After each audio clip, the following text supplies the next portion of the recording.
Colorado judge has denied prosecutors' request to block release of the autopsy reports of Shanann Watts and her two daughters. Investigators say Chris Watts, the husband and father, killed the three and dumped their bodies at an oil company worksite. Shanann was pregnant. The Weld County District Attorney argued the cause of death will be critical evidence and should be sealed, but a judge ruled Friday that only the county coroner can ask to seal autopsy. Welcome to The Hidden Verdict, the channel where every case pulls you further into the unknown.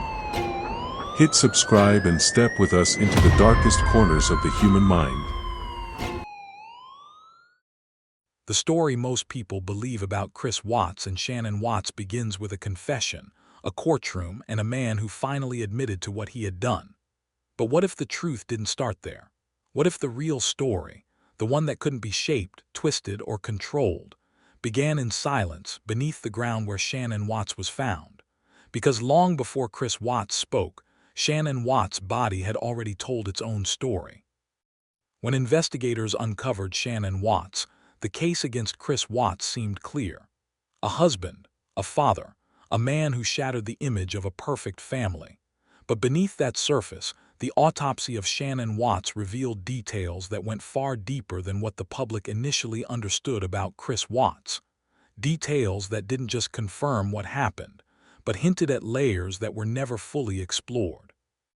Autopsies don't speculate. They don't rely on emotion or assumption. They document truth in its most precise form. And in the case of Chris Watts and Shanann Watts, that truth was written into every finding, every observation, every silent detail left behind. The question is, did we really pay attention to all of it? Because sometimes the most important evidence isn't hidden, it's simply overlooked.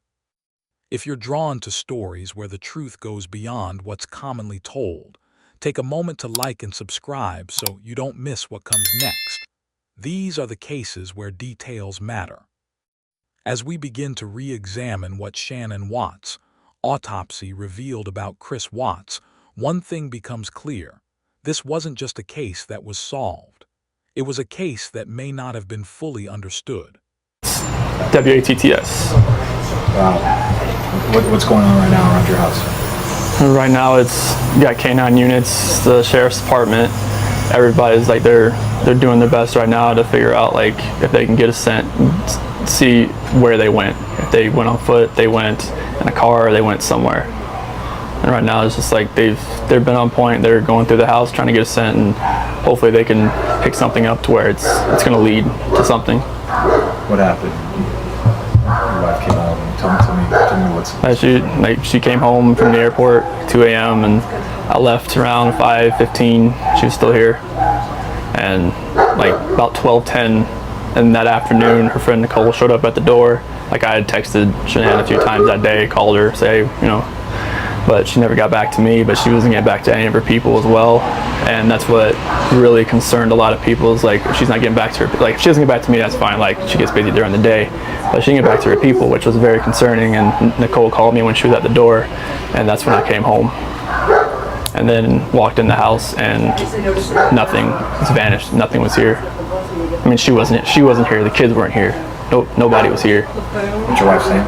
Shanann, S-H-A-N-A-N-N. What's your kids' name? Bella and Celeste. How do you spell it? Celeste? C-E-L-E-S-T-E. How old are your daughters? 4, Bella's 4, Celeste is 3. And so, how many times did you try calling her? I called her 3 times, texted her about 3 times just to say, what's going on? Like because after I called her and texted her once, it's like maybe she was just busy. Like she had just gotten back. Like everybody's probably calling her from her trip. She just got back from Arizona, and I figured she was just busy. But when her friend showed up, that's what it was like. It registered like, all right, this isn't right. Do you think she just took off? Do you think? I mean, right now I don't even want to just like throw anything out there. Like, I hope that she's somewhere safe right now and with the kids. But I mean, could she just taken off? I don't know. But if somebody. When the autopsy of Shanann Watts began, it wasn't about confirming what people already believed about Chris Watts. It was about documenting what the body could prove, independent of emotion, independent of narrative. In cases like Chris Watts and Shanann Watts, the autopsy becomes the most reliable witness because it cannot be influenced and it cannot be silenced. Doorbell detects the visitor. So when we were over at the neighbor's house, the next day we were looking at his camera as well, and it didn't show anybody walking up to the driveway, which is kind of weird. That's the only reason I put that on there, because it showed Nicole dropping her off, but nobody actually walking up to the house. It was kind of weird, but she was in the house. Okay. And what time are we talking? This is still 1:48. Okay. So, 2 a.m., Shanann gets into bed with me. 4 a.m., that's when my alarm goes off for work, and I'm supposed to get dressed, brush my teeth, everything I do upstairs. Okay. 4:15, that's when I get back, slide right into bed next to her, and start having a conversation with her about having the house up for sale, and talking about actually proceeding with the separation. Okay. And obviously it gets pretty emotional, like we're talking about, we felt the disconnection was there, like falling out of love, and trying to stay together, maybe just for the kids' sake, but we're realizing that doing like our homework, it's not, most of the time that's not gonna work. Yeah. And it gets pretty emotional because we have 2 beautiful kids and we have 1 on the way. So it's just a matter of it was very emotional, we were both crying, and at the end, we just said, she said she was gonna take the kids to her friend's house for the day. She would be back. Okay. I was like, okay, it's fine. And so I went downstairs, made my protein shake. It was 5 a.m., that's when I did that. Packed my lunchbox, had my oatmeal, chicken, filled my water jug up. 5:15, I went outside, backed my truck up, was loaded up. Had my book bag, my lunchbox, computer, water jug, my big clear container. I put big clear containers in my truck so it's easy just to pull out, pull in, just depending on what I'm going to use. My O-ring kit, I knew I was going to do some stuffing box rubbers that day, so I got some various open wrenches from my toolbox, and I know those work better than the ones they would give me. Okay. 5:30, that's when I went to work. Okay. And I hadn't heard from Shanann for about 2 hours there, so at 7:40 I texted her and asked her if she could tell me where the kids were, if she took them anywhere. Okay. Nothing. Okay. At 12 I texted her again, called me. Nothing. And then about 12:10 p.m., that's when my doorbell visitor, another visitor, and I was like, it popped up on my phone, and it says it was Nicole. And I tried to put it on my phone to see if she's just trying to get in or whatnot. And I hear she's on the phone I could hear her through my phone saying she's trying to get to Shanann, so that's when I called her. I called her at 12:20, see what was going on. She told me that Shanann hadn't responded to any of her calls all day, or any of her friends' calls all day. Okay. And that's very strange. Chris Watts' statements had always been rehearsed precise. The examination of Shanann Watts revealed clear signs of strangulation. This alone established that her death was intentional, not accidental. But beyond that, the details began to form a more precise picture of her final moments with Chris Watts. The nature of the injuries suggested sustained pressure, not a brief or impulsive act. Strangulation requires time. It requires presence. And that detail alone quietly challenges any version of events that attempts to reduce what happened between Chris Watts and Shanann Watts to a moment of uncontrolled emotion. What stood out even more in the autopsy of Shanann Watts was what wasn't present. There were minimal signs of a prolonged physical struggle. This raised important questions about positioning, vulnerability, and timing, factors that shaped how investigators understood the interaction between Chris Watts and Shanann Watts in those final moments. The absence of certain injuries can be just as revealing as the presence of others. As you listen, think about this carefully.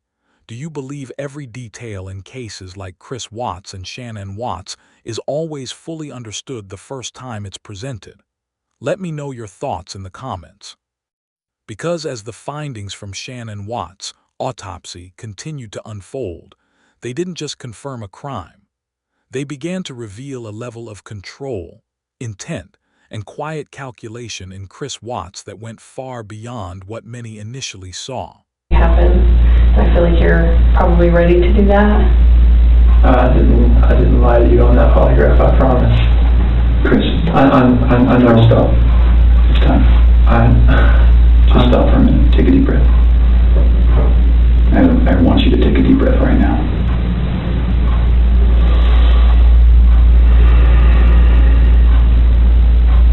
There's a reason you feel sick to your stomach. And when people hold stuff inside, it makes you physically ill. And I can just tell on your face, I could tell from the second you walked in that you were wanting to just come clean and just be done with this. And I appreciate that because you knew sitting down in that chair that you weren't going to pass today, and you knew I was going to find out because I told you that. And then you continued to stay knowing that you could, at the end, say, you know what, I just need to get this off my chest. Like, I just need to tell you what happened. We're not here to play games. We're not here to do any of that with you. We just want to know what happened. So can you start from the beginning and tell us what happened? Everything that I have told you, I did not lie on this polygraph. I don't know how much I could tell you right now. Like, I did not. It's not even an option right now because you did not pass the polygraph. So I know you were being deceptive. So that's not even an issue right now. The issue right now is what happened to Shanann, Bella, and Celeste. That's the issue right now. Okay. Okay. So let's talk about that. I know you want to tell us. I can see it in your face. Holding this lie in is going to do nothing for you. I know this. Like, okay. I'm not like trying to like cover things up. Like, yeah, but you kind of are because it's normal. Normal people would do that. Normal people that make a mistake initially are going to go, I don't know what you're talking about. I didn't do anything. That's normal. I would expect that. It's just like if you ask your kid, you know, did you write on the wall? And they go, no. And you're like, you have a marker on your hand. Like, I know you just wrote on the wall. And they're like, oh, okay. That's a natural reaction that someone's going to initially lie about something like that and then eventually tell the truth. So this is your eventually telling the truth time. This is where the rubber meets the road, Chris. Like, don't let this continue any longer, please. I'm not trying to make anything continue. Like, I want them back home, like... But you know they're not coming back home. You know that. I don't know in the back of my head. I hope they come back home. But you know they're not. I hope they come back home. As the autopsy of Shanann Watts continued, one detail made the findings even more profound: the presence of the life she was carrying. Shanann Watts was pregnant, and in the case of Chris Watts and Shanann Watts, that fact didn't just add emotional weight, it added forensic and legal significance. The examination confirmed that Shanann Watts and her unborn child were alive until the moment her life was taken, tying both deaths directly to the actions of Chris Watts. In forensic terms, this wasn't just a detail, it was a defining element. The condition of Shanann Watts' body allowed examiners to establish a clear timeline, reinforcing that there was no medical complication, no external factor that could explain what happened apart from direct human action. In other words, the autopsy findings eliminated any ambiguity. What happened to Shanann Watts and the child she carried was the result of a deliberate act. But beyond the legal implications, the findings revealed something deeper about the case of Chris Watts and Shanann Watts. Pregnancy changes the body in measurable ways, and those changes provided additional context to Shanann Watts' final moments. They highlighted vulnerability, timing, and the reality that what occurred was not just an act against one life, but against a future that had already begun. If you believe stories like this should be told with clarity and respect, sharing this video helps keep these truths visible for others who seek understanding. By this point, the autopsy of Shanann Watts had done more than confirm cause of death. It had expanded the scope of the case against Chris Watts, reinforcing not just what happened, but the full weight of its impact. And as investigators looked closer, it became clear that these findings were not just evidence. They were revelations that many had never fully considered.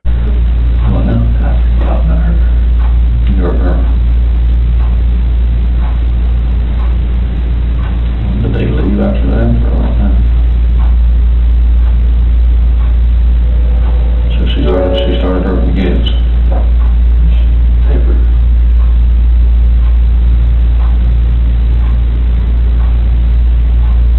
Probably because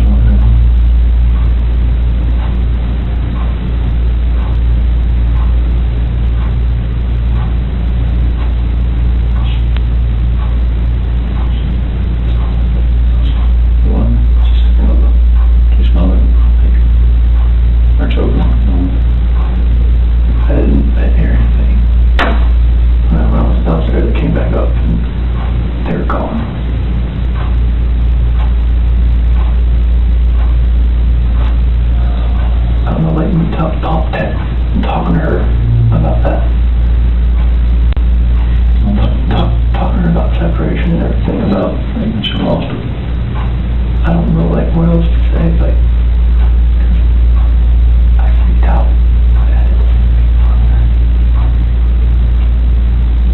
Those are my kids.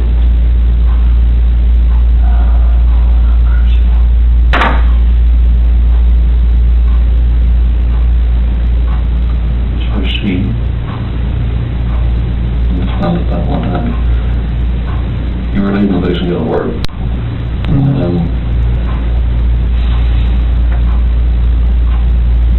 she freaked out over the separation and everything. She laid back down, but that's when I went downstairs, but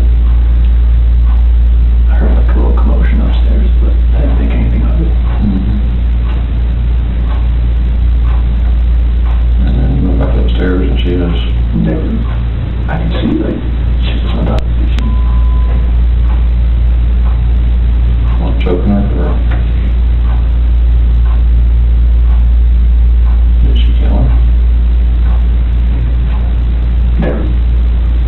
They're blue. Both of them? Yeah. She choked both of them to death. I freaked out at the same thing with her.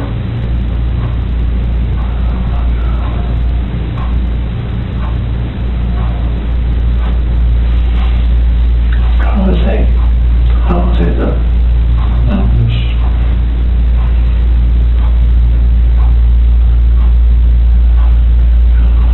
I think I might call the cops about it. So when did you haul the bodies off or something? I mean, I didn't know what else to do. I freaked out then. As investigators stepped back and looked at the full picture, the autopsy of Shanann Watts began to reshape how the case of Chris Watts and Shanann Watts was truly understood. What once seemed like a straightforward confession-driven case started to reveal something deeper, because the forensic evidence from Shanann Watts didn't just support what Chris Watts eventually admitted, it clarified it, sharpened it, and in some ways went beyond it. Chris Watts gave multiple versions of events before settling on his final confession. But when those statements were placed side by side with the autopsy findings of Shanann Watts, inconsistencies became impossible to ignore. The medical evidence didn't shift or change. It remained constant, grounded in physical reality. And that consistency quietly dismantled any narrative that attempted to blur responsibility or reduce the level of intent involved in what happened between Chris Watts and Shanann Watts. The injuries documented in Shanann Watts' autopsy pointed toward control, timing, and a level of calm that contrasted sharply with the idea of a sudden emotional outburst. In cases like Chris Watts and Shanann Watts, this distinction matters. It separates impulse from decision, reaction from intention. And once that line becomes clear, the entire case takes on a different meaning. If this case is making you rethink how much truth can be hidden beneath surface narratives, take a moment to like the video. It helps bring more attention to stories where details truly matter. By this stage, the role of Shanann Watts' autopsy had gone far beyond confirming a cause of death. It had become the foundation that reinforced the reality of the case against Chris Watts. Not through emotion, not through speculation, but through evidence that remained steady, precise, and impossible to dispute. In the end, The case of Chris Watts and Shanann Watts is often remembered for the confession, the headlines, and the shock that followed. But when everything else is stripped away, what remains most powerful is the evidence that never changed, the autopsy of Shanann Watts. Because while Chris Watts spoke in stages, with shifting versions and delayed admissions, the findings from Shanann Watts remained consistent from the very beginning. Shanann Watts never had the chance to speak for herself, but in the case of Chris Watts and Shanann Watts, her autopsy became that voice. Every detail documented served a purpose, not just to confirm what happened, but to ensure that the truth could not be reshaped over time. It revealed not only the cause of death, but the conditions, the timing, and the reality of her final moments with Chris Watts. And in doing so, it quietly preserved the truth in a way no narrative could distort. Re-examining Shanann Watts' autopsy reminds us that some of the most important answers in cases like Chris Watts and Shanann Watts are not hidden. They're simply not fully understood at first. It takes time, perspective, and attention to detail to see the full picture for what it really is. If you believe stories like Chris Watts and Shanann Watts deserve to be told with truth and clarity, subscribe, share this video, and leave your thoughts in the comments. Your voice helps keep these conversations alive. Because in the end, some verdicts are delivered in court. But in the case of Chris Watts and Shanann Watts, the hidden verdict was already there, written clearly in the evidence, waiting for us to truly see it.